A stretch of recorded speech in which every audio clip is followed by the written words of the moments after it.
बेटी दहीने से बाएं होई गईलू पापा से नाता तोड़ी लियलू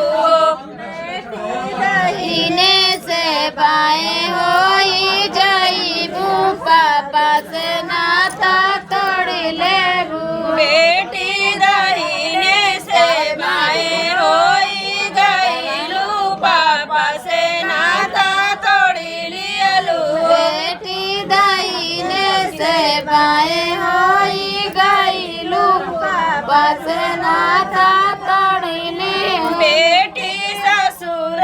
नगरया बनाइलू नैयर से नाता तोड़ी लियलू बेटी ससुर से लोगया पनालू नैयर से नाता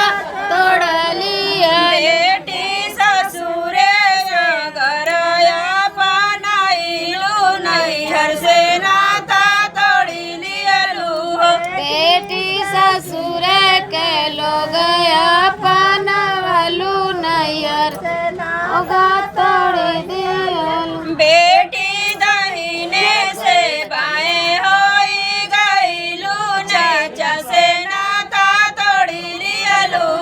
बेटी दहीने से बाएं होई गईलू चाचा से नाता तोड़ लिया बेटी नैयर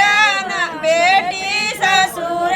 नगरया बनाइलू नैयर के नाता तोड़ी लियलू बेटी ससुर के लोगया पनालू नैयर से नाता तोड़ लियलू बेटी ससुर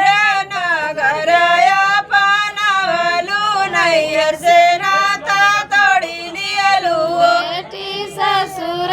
के लोगया पनालू नैयर से नाता तोड़ लियलू बहिनी दहीने से बाएं होई गईलू नैयर से नाता तोड़ी लियलू